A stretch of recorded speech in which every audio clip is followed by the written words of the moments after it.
Welcome to the Queen Divas, Queens of Fitness podcast. Join your hosts, three-time WBFF world champions and WBFF royalty, Alicia Gowans and Stephanie Ayala McHugh, as we explore all things female health, training, competing, mindset, and living the fitness life every day.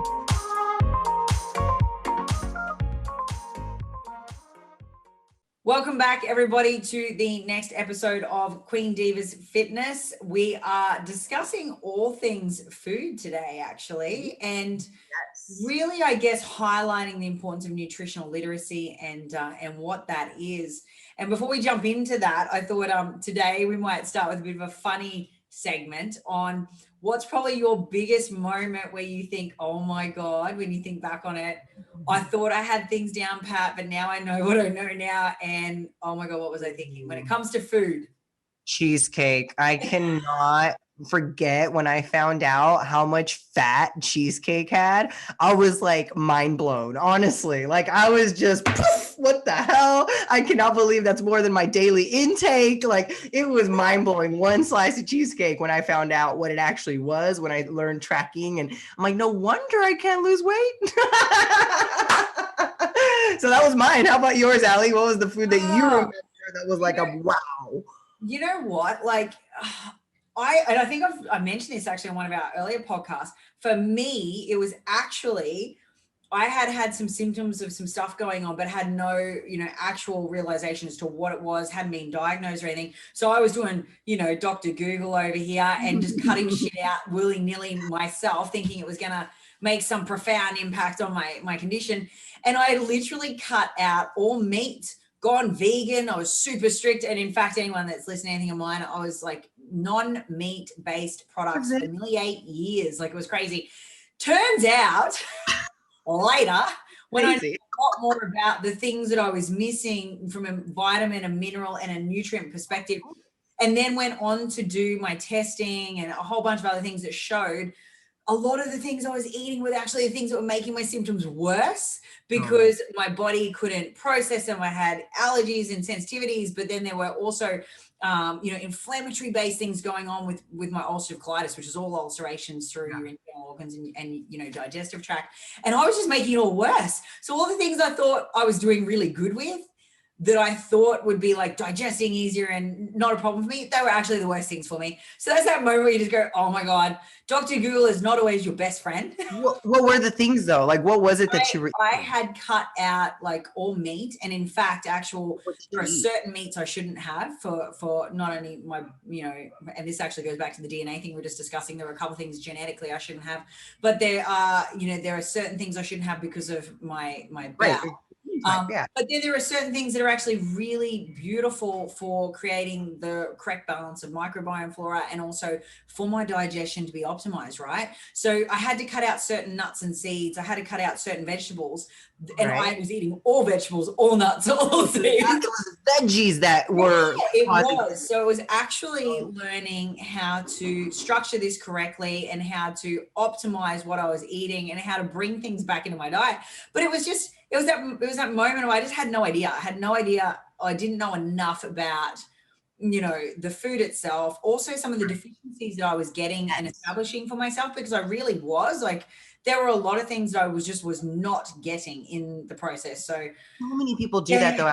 They just eliminate, like they go on Google and like when you said that, I'm like, that's like half the world. They like freaking just search and they think that they're, they figured out the symptoms that they have. You can totally make up the symptoms once you read them. And you're like, oh, I totally have that, and like, yep, that's what I'm going to follow. I'm going to follow this diet. And they eliminate certain, obviously nutrients that start making them vitamin deficient, as well as like if they eliminate a whole macro source, like for example, I see this happen so much when I get new clients, is like they come with no fats in their diet. I'm like, who the hell wrote this diet for you? I swear, I just decided, fat makes me fat. Like, wait, you said fat makes you fat. Oh God. Okay. Yeah. So that is definitely one of those moments, like for you, when you eliminated like carbs practically, and you were just eating veggies. Like I was literally consuming more than my own weight, I reckon, some days in vegetables and fruits.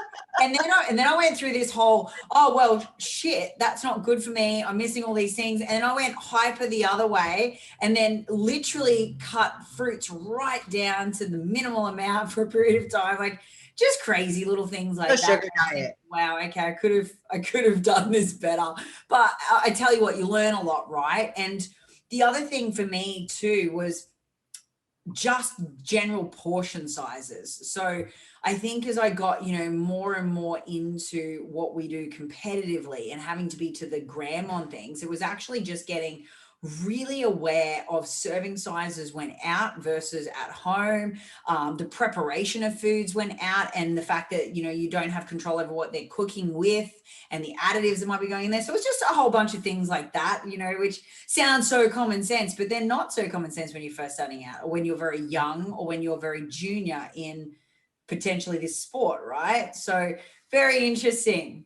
It's labeling food. And I think this is where our topic goes today, is that nutritional literacy leads into maybe myths or things that you might have, been taught while growing up, or ways you were actually taught how to read labels, or what you thought was told by you as a calorie counting aspect, or even if you are just counting macros and not really counting your dietary fiber, your micronutrients, and making sure you actually have a mixture of all nutrients within your, your foods, with vitamins, with actual vegetables to get some more vitamins. So it's more about actually understanding education behind the nutrients and nutrition in general, right? So you can actually try to build a sustainable lifestyle and diet that works for you. If you need to do a process of elimination, it's probably because you are having some symptoms that are maybe giving you red flags, like inflammation. Like Ali should have had a red flag for quite a while, being super inflamed and having all these gut issues, but she just thought she was eating healthy. So there's no way this could be causing these problems. And I think that's a lot of individuals out there. They're focusing on reading labels and thinking that they're eating healthy because it says gluten-free on the freaking box, or it says, sugar-free, or whatever it may say, low fat, or whatever. It says just no GMO. You're just like, oh, great, this is healthy for me. Like that's the FDA, honestly, labeling and marketing is so tricky, and it's just so misconstruing, honestly, with a lot of people. So what would you say, Ali, like for you, would be your biggest, teaching actual, thing for a client whenever you're coming with a beginner? Are you trying to have them follow a meal plan? Or are you trying to get them to, learn macros? Well, if we look at like what nutritional literacy is, right? The World Health Organization talks about nutritional literacy as essentially health literacy. So it's the ability and the degree to which someone has the capacity to obtain, process, and understand the basic health information they need to make appropriate health decisions. And that can be linked obviously to nutrition and the behaviors associated to the choices that people make, right? So whenever I have someone that I'm working with for the very first time, I will legitimately assess where is their current stance in this. Like, where do I have them at a, basic level? Are they medium? Are they high level of nutritional literacy? And what I mean by that is, do they have a basic understanding of how food impacts and nutrition impacts their life and their well-being? Do they understand, food as a fuel source and a non-emotive, aspect of what they do day to day? Can they read a basic, nutritional level? Do they have basic cooking skills? Not just looking at the calories either, but the macro and the micronutrients. Do they understand the impact of these things?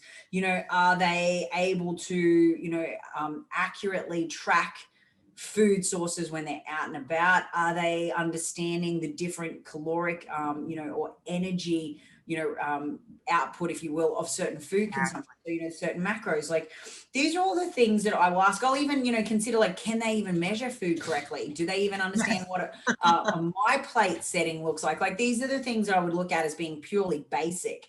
And if at that purely basic level, they don't tick all those boxes, and there is no way that I'd automatically go, well, here's your macros. I would set them up with a optimized, robust, basic plan, and then give them a complete education series around food swaps. Okay, well, how you can then take this basic guideline plan and still maintain an optimized level of macro, micronutrient, and vitamins and minerals and everything that we want out of the whole food, process, and create food swaps that are relevant. And then you'd move on from there. Well, this is just what I think is a great strategy to take someone from across ticking all the boxes on those basic needs being met is, okay, so then going into the shops and looking at and identifying and maybe coming back and giving me some suggestions on other things they'd like to try that are going to be appropriate swaps because they've read the nutritional labels. They've started to get an understanding about what the value. I always say, what's your food worth? You know, what's the currency value of that food when you consume it? What's the energy output going to be? Are we going to be using all of that? Is some of it's going to get stored in your extra tank in your boot for later? Well, maybe we don't need that. Like, I just those basics for me, that basic level has to be met before I can be like, yeah, you're cool. I can give you full macros. You're going to be off doing it. But I want to move someone from nothing to basic to medium and then to a high level of nutritional literacy while they're with me. Like that's the goal. We're here to optimize people's health, right? Yes, that's honestly the best. And to me, makes me the most proud coach when we can get a client or, you know, obviously you work with the client since the beginning. They don't understand what a protein source is. Like they don't understand. They just know chicken is chicken. They know steak is steak. They don't even understand they're in the same family. Yeah, guys, they're in the same family. or worse, Steph, they don't understand that some protein also has fat in it. Oh, that's the funniest for me. I was like, no, I've been eating protein all day, every day. I'm like, what are you eating? Nuts? What are you talking about? You're eating protein. You're eating fat, you know, and I'm like, no, it's such a minimal amount of fat. I mean, I'm sorry, a minimal amount of protein that the fat, obviously the calories outweighs the protein. So for me, it's like, they just looked at the protein label, not the fat context, you know? And so it's just funny whenever you get someone like that, because they truly believe it, because media, you know, obviously just every day, you know, people that are in their lives may believe these things. And that's kind of what they were taught. So, you know, counting, like I said, certain calories was a very big thing for a long duration of time. And that's kind of what people were, you know, trying to focus on. And then macros started becoming a thing. And you hit it whenever you said it's more about where that person is in education about, you know, nutritional needs and their health needs. And understanding sometimes it's water needs. Oh my God, like your micronutrients. It's like you're not, you're depriving yourself from actual water and not from food. And you have a headache for many other reasons, not just because you're depriving yourself from food. And understanding you're not, you know, hungry and that you're thirsty, you know, small cues like that is very big on intuitive eating as well as flexible dieting. And you cannot just run before you can crawl and walk, and you have to take those baby steps. And it is trying to relearn some things in your life, and maybe restructuring what you thought was true in the past is maybe not so true, and learning, from the start. Like, I think, like I said, I was like, my biggest proudest moment is going from someone that's a beginner that knows absolutely nothing about a macro of what each thing is, to then them trying to actually track, to them learning what each family group is, as well as, you know, of course, them being able to flexibly approach their new, macro, which is the freedom. And, that's the beautiful concept. If you're listening to this and you go, okay, I know in myself that I don't know how to calculate macros well. I know in myself that I have a very, very basic, as in, like, I know chicken is protein. I know broccoli is vegetable / carb, like whatever you're thinking about. If that's like the max you've got, then I think you owe it to yourself to set yourself the task to start to learn more, right? Get more in charge and more in control, and start becoming very curious about foods, what's in them, their labeling. Because, you know, like, even just understanding the difference between the 3 types of macros plus water, which is another, and then your micros and how they play a part in different, you know, reactions and processes inside the body. I think that then gives you a more robust understanding of the need for things like diversity and variety and color and all sorts of things that have then got to come into play into your diet. Because too often don't we see people fall into that trap of, well, I just eat the same thing every single day because it's easy and I like it. But you're not actually adequately fueling your body, meeting its various needs. You know, you're not giving your body the true scope to really fuel its microbiome. Like, you're really limiting yourself, right? So, you know, from a basic point of view, if you're listening to this, think about those things. Like, how can I best increase my current knowledge on those areas? And then I'd set myself a little task to go out and do that. If you're working with a coach, that's great, because you can raise these things, set these agendas, and then work through them with someone. But if you're not and you're by yourself, that's fine. Just start thinking about each week tackling something new, and set yourself this new little learning process well, what am I going to improve my current knowledge base on this week? Well, okay, this week's gonna be all about protein. Next week might be all about carbs. The following week it might be all about fats. And then I might just literally spend 3 weeks in and out of, shopping trolleys and aisles looking at different labels. That's freaking interesting. That one. Oh, it's my favorite. Honestly, for me, I think that was at the beginning of my fitness journey. That's where I got the most obsessed, I think. And this is something that I want you guys to also know as part of a health concern with some people that do overly track, is that they're so obsessed with numbers or so obsessed with labeling that they don't actually really truly care about their health. They're just so obsessed with a scale number or, obviously a certain look, and labels are there that can be tricky. You have to really be able to look at the ingredients. I always will say, look at the ingredients at the same time that you're looking at the actual nutrition labels, because that's going to direct you and let you know what the actual wholesome product may be made of. Those first 3 ingredients in there are going to be what you're really practically consuming.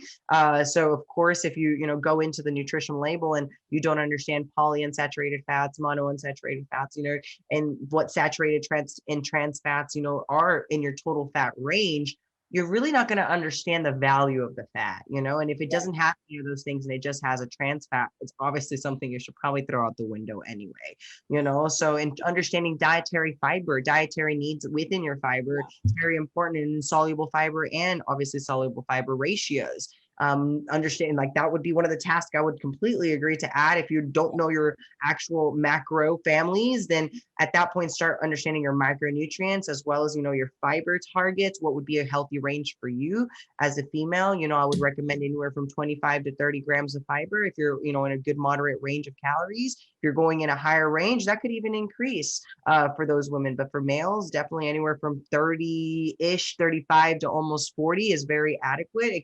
In different males, different sizes, different ranges of calories can definitely be pushing higher numbers, but that's just a moderate given number for those that are. When we talk about fiber too, I think it's really important that you understand how the different types work. And how soluble, fiber affects you differently, how the insoluble fiber works, why it's important that you have a mix of the two, how if you have an overload of one, it might give you a specific symptom. You might get clogged up, you might get gassy, you might get really distended bellies, or you literally might not be having enough in general, or you might be having enough, but they're not having enough fluid. And then there's ramifications to that.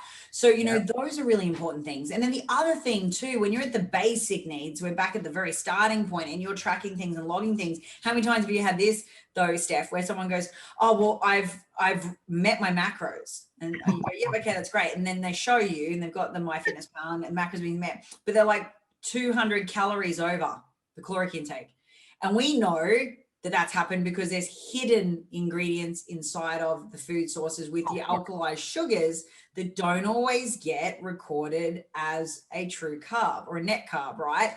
So all of a sudden you've got all these additional calories above and beyond, but you've met your actual macro target. So this is where you've got to be really aware. Okay, well, in this food, it's gonna record as this, and it might hit my macros, but my calories are over. Okay, which is fine as long as you're not really hyper vigilantly focused on descending your body fat levels. And caloric intake is still very important, right? So calories in, calories out, it's still going to be king. But at that point, you kind of got to go, all right, well, my macro target might be this, but I might have to still a bit under it because my total calories would blow out. So little things like this become important, and they sound like, it's stuff that people don't know. Actually, it really is. It gets complicated. I think once we start throwing out numbers, like, making sure you stay within that 200 caloric range for buffer. Like, that's probably the most I would even buffer within a calorie range for macros. I think that's really on the higher end. I think 100 is very, very conservative on the conservative side. But it is something that does happen within your tracking, like you said, because of the hidden actual nutrients that are inside the sugars and things that are hidden within the label. Like, people don't get that these labels can really actually go as an under. Like, if you have just a point, 0.1 point whatever, you can literally label it as 1. Like, they could literally round up. Like, guys, from a low number perspective, it could be 0.2 and they're going to tell you get 1 gram when you don't even get a fourth. Not listed at all, because they'll say listed. So it's completely gone. But those little negligible things add up over time. And you also don't, always, if you're not aware of the impact of those things, depending on what the item is, right? It could be a complete preservative based item. It could be many things. I guess you're hitting Steph talked about earlier when it comes to the actual food label. So food standards require that all ingredients are listed in descending order by ingoing weight, right? So it means that when the food's manufactured, the ingredient that has the most prevalent amount, the largest amount, that's listed first. So if you're looking at a label and sugar is anywhere in the top 3, throw it out, move on. Jog on. Don't even bother eating it. Like, why would you do that for? You know, and just understanding that, you know, if it is going to have certain oils or certain, you know, components that are in that, or even flavoring. So it might say it's a fruit flavor, right? But then there's no fruit listed, or it's not listed in the top 3. It might be like 5th down the track, but yet you've got a additive or a flavoring at the top. Again, that's not real fruit, guys. Like, no. Becoming more aware of these things and seeing the traps that marketers use to get you to buy a product. Because, you know, look, honestly, most of the time, if it tastes really good, there's a reason for it. It's had a whole bunch of things added to it. Right? Tastes too good to be true. Is every time I taste something that's like too, I look at the label and I re-look at it. And I'm not saying you can't have those things, because we're very much of the mindset that, you know, you still should be able to have your treats. It's not about living a monk life, people, but it's just about understanding how you can incorporate these things in without them derailing goals and objectives, and also owning it, being like, you know what? I'm going to make that conscious choice and an informed decision that I'm going to add this item into my food every other day, even every day if I freaking want to. But I also understand it's not going to give me these things, and that's okay. So I'm going to try and compensate for that in another way in my food earlier in the day. Like, there are options here for you. But I guess the first thing is basic needs must be met of your understanding before you can really try to play in the space of throwing your food together. Oh, I really love how you said the options though, because I think for everybody, we have choices. And I think this is where we always have the choice every single time in our life, whether if that's to eat or to do something bad, whatever it may be, as a, you know, direction of path we're going to choose what we're going to do. And choices are what make this more freedom, this life more enjoyable, makes you feel not so prisoned and not so trapped that you can't eat certain things. And understanding how to read labels is going to give you that freedom. And then also knowing how to make a better choice, because there are ways you can just literally compare in the food aisle. The thing that you maybe love the most, you've been having, I'll just put, I don't know, like some graham crackers as an example, because that's an easy thing that maybe some people, you know, like crackers or some type of, you know, cookie that they really, really love. I'm sure there is another better option that you just have to look. There's lower fat versions. All the companies have this now. They're reducing fat from, you know, most things to try to make it a little more marketable for some other, you know, obviously people like us that are trying to. You know, they can learn how to make their own version of it, right? Like, how good is that concept? Getting control of your shit. That's even the best. But a lot of people, when they're on the fast-paced life and it's just like, I gotta go, it's like baking and having them do all that extra. They could barely even weigh out their food, Alicia. So it's like, come on. I'm trying to get them to be as easy as reading and trying to understand, you know, it is more about a choice and knowing there's options. And maybe the choice you were making was the highest calorie, highest sugar, highest carb. And there's something that maybe is a third of that. It can still give you that pleasure and still kind of give you a little bit of that craving being quenched and saying, okay, I didn't have that cookie that was maybe the Mrs. Baird's or whatever you guys have out there as like your, you know, your cookie factor or something. Like, it could be a version that is, like I said, a reduced fat, reduced sugar, you know, and it still has those ingredients, but you're not having maybe as much from that one cookie. You've had actually maybe 3 of those makes up the sizing that one cookie might have give you. Yeah. And you know what I love about everything you just talked about, right? If we look at this objectively for a second, once you know the basics, you can make those choices. You actually know how to identify where I can put something in and it's not going to be detrimental to my goals, where I can make a food swap and it's not going to blow out my macros. It's going to fit in, but I'm still going to meet my basic needs of macro and micronutrients. I'm still going to hit my desired guideline objectives of a certain ratio of fruits and veg and calcium, you know, via dairy or dairy alternatives. Like, you know, you can start to understand how the ability to bring that together comes together. And we can also see quite clearly why it's an issue for some people to portion control, because until you go through this process of having to pull your food together, prepare it yourself, and understand what goes in what and what the nutritional currency is, what the value of this food is, you don't understand the size of the portions, because that's the thing that blows everyone away. They either over track and overestimate or grossly underestimate their portion sizes, right? And if you want to get to the point where you can eventually intuitively eat, and I would love that for everyone to at least spend half their year intuitively eating, because I always do, but it took me years to get to that point. I'll be very honest about it. And that's exactly what I was gonna say, Ali. Like, it takes a lot of individuals to get to that journey. It takes you a lot of trial and error, a lot of falling on your face from like maybe not understanding what you were doing. But I'm gonna be honest with everyone, because this was one of the biggest, I think, hardest hurdles for me to overcome, because I didn't want to learn. I think at the beginning of my fitness journey, I was like, screw that. I love food way too much. What I don't know doesn't hurt me, honestly. Like, if I don't track it, I didn't eat it. My ass won't know the difference, right? Actually, had a client say that to me where she was like, hey, Ali, look, I don't track it, and I know it's naughty, but I just figure if I don't throw it in there, I didn't need it. And I'm like, dang. No, but you did. I know. The body's going to show me that it fucking 100% ate that extra time. No, I knew what I was doing. I just didn't want to know. Like, I knew what I was doing. I knew I was lying to myself. I knew that it was something. It's like, I don't want to track because I don't want to know. I don't want to know I'm over 100 grams of fat. I didn't want to know that one slice of freaking cheesecake was over my one daily total of my God. Fat. How devastating is it when you learn, you know, like, I was heartbroken. A cheese platter with some crackers and a glass of wine does to you in your whole day. Like, that was my heart broke. It's breaking again now. Just all these years later. What the fuck do you mean? About portions, that's actually back to that, is that what you just said is like, yeah, we're heartbroken.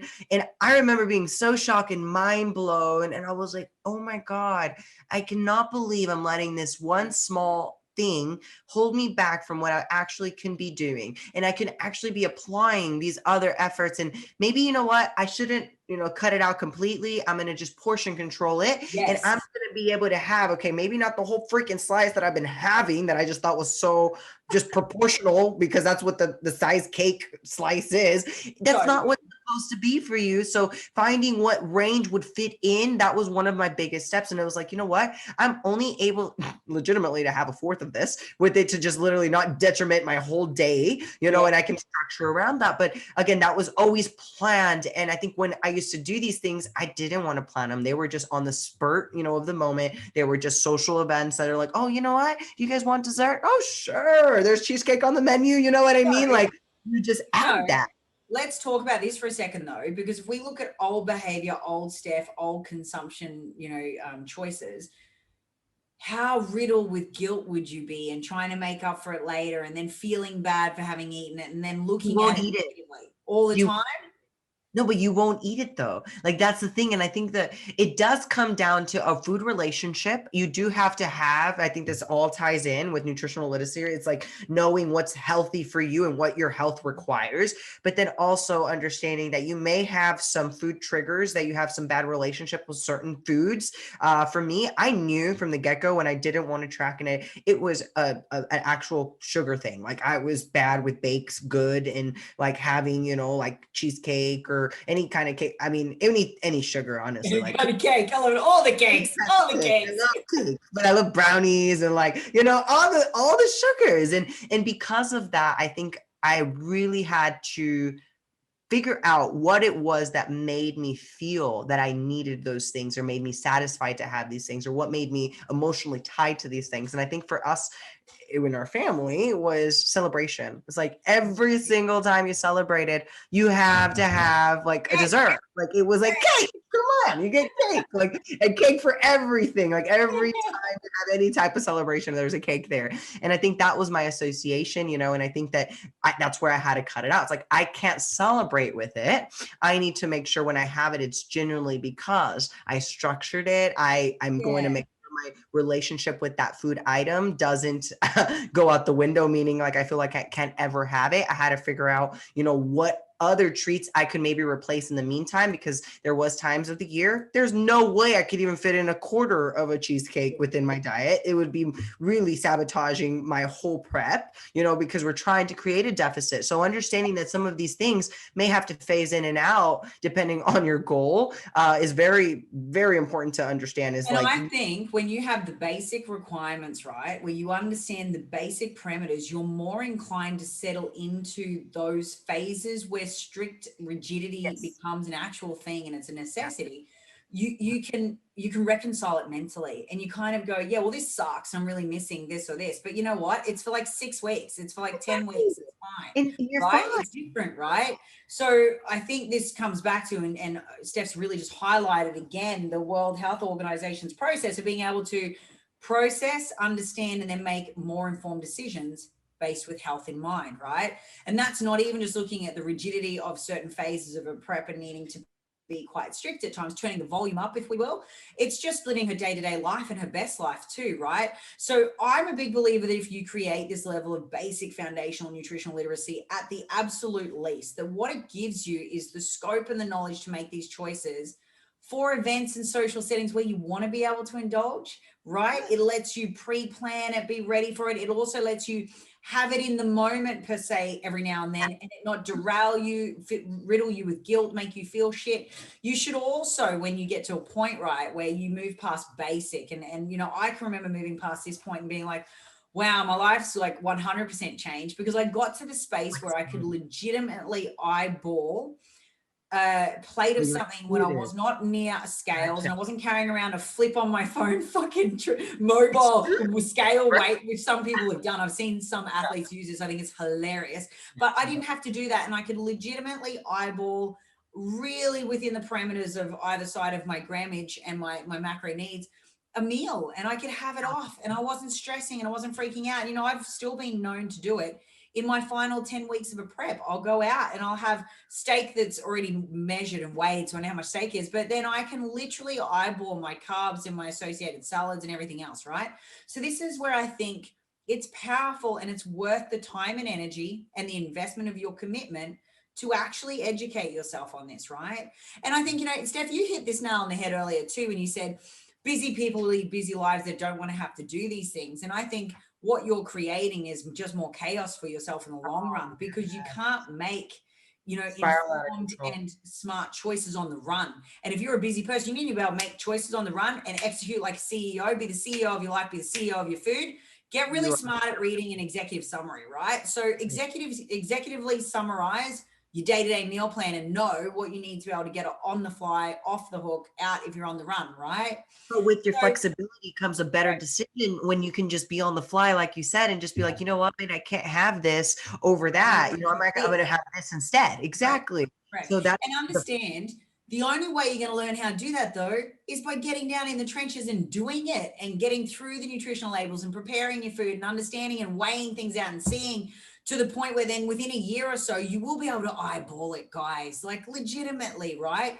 So I always say this to my really busy people: get your family involved on the weekend and spend one day of the weekend where you actually do all this shit together, where you actually spend the time learning, cooking, preparing, you know, analyzing, understanding, you know, how to estimate food portions, understanding how to, you know, put combinations of foods together, understanding how to substitute foods. If you run out of eggs in your fridge, what's my next best protein source I can throw together in this meal? Guys, come on. It's know your powerful. food. Yes, knowing your swaps, you're so right. And also just where you said about earlier, where you cook your own maybe cravings or your own foods to really, you know, not just satisfy you, but really know what's in it and know the actual context and nutritional value. And what's going to happen then when you cook certain things, let's say you cook your favorite dish, you actually cook a pasta, you're going to realize the things that go inside of this pasta. So you would actually know how to calculate when you're eating out. Oh crap, it has butter, it has olive oil, it has the pasta itself, it has cheese, it like all these things that you would actually have to add in. All you think of when you look at a pasta and you're trying to calculate it, if that place doesn't have a, you know, obviously a MyFitnessPal trackable type of item listed, then you're going to be looking at it, oh, it's just pasta and it's just sauce. No. There is butter in that, there is some milk, there is some cheese, there is some noodle pasta, you know, some marinara, maybe some Alfredo. So funny you mentioned this, right? Because like when you think about someone starting out and you think about the places where you go, these are really great options for you to eat out at, just so you don't derail and so you start to learn how to do it. The last place you give them is an Italian place. Oh, last place. I would never. No, last place. I would never. I don't like, if anybody ever does like a refeed with me, last thing you'll never ever see me give somebody a pasta. Hard. Like amount of food. And actually, you know, it's funny. We actually just had an Italian dish last night that Christos cooked for me. And I'm going to tell you all right now, it had lactose-free cream in it. It had milk. It had bacon. It had cheese. It had like, think about this, right? But we planned for it. So again, concept here can be planned for. You know everything. You're covering everything off. But it's not a macro, you know, friendly meal if you're in a certain stage of prep. You just can't be, you don't have the calories for it, you don't have the budget for it, right? Yeah, sometimes you just need the additional calories, and I think pasta does do that. So anybody looking to, you know, maybe pack on some pounds, and that's kind of the phase you're in, pasta is your best friend. Okay, so if you're trying to lose some weight and eating pasta, you should probably say goodbye for a little bit and reduce the amount of pasta you are having. But no, it's true. Just understanding how even baked goods are made, and you know the things, the context that go inside of it. When you make it, you will know how to replace and substitute some of these items. Instead of using, you know, refined sugars and, you know, copious amounts, you can switch out for, you know, an alternative sweetener. You know, you like stevia, you could do Splenda, so many other options that you have to sweeten, you know, your baked goods, as well as like different dishes that you can make lighter, maybe dairy free, gluten free, whatever it is that you want to kind of approach it with. Doing it as close as possible to a liking that you genuinely are going to actually eat is very important, because I think that once you make something shitty, you're just like, there's nah, I'm not doing it. Exactly. No. This is also where a high level nutritional literacy allows you to make things very palatable, right? Yeah. So it's where you can start to actually identify the things that make food taste good. And reality is, the best diet is just literally one you can adhere to. It's literally one that's sustainable. It's literally one that you can allow, right? So, you know, the concept of spending the time now to get your head around food and how best to put your plate together is really important. So I think, look, just to wrap this up, Steph, the main thing that I think, you know, people should be taking away from this is the fact that, you know, your education process on what goes on your plate really is up to you. You know, the accountability sits with you. The responsibility sits with you. Utilize some of the team that you have around you and some of the resources perhaps to increase this. But stop passing the blame and making excuses for the reasons why you can't make better food choices, right? Yeah, I can't say you can't track food, or I can't weigh it out. Oh, it's too hard. I'm too busy. Guys, there's always room. If you make the room, you make the time, and you put the effort. So make sure, if you really are struggling with maybe even, you know, certain food groups, or like, oh, feeling restricted or feeling like you're not making good choices on the fly, then you need to step it up and learn a little bit more and start educating yourself. You know, maybe seek out to actually get some help to learn, or just honestly research there, be a sponge and just soak everything in. There's so much online that you can learn just on your own. You don't have to go. Of course, having a coach is going to guide you so much easier, so much better. It takes out all that guesswork, but still, you really, really just need to dive yourself in the trenches and start trying to track your food. If you're not tracking your food, that's one of the easiest ways to understand, even if you don't know what you're having, to understand first. You don't have to have a meal plan. Just track first what the heck is eating, you know, what is going in your mouth.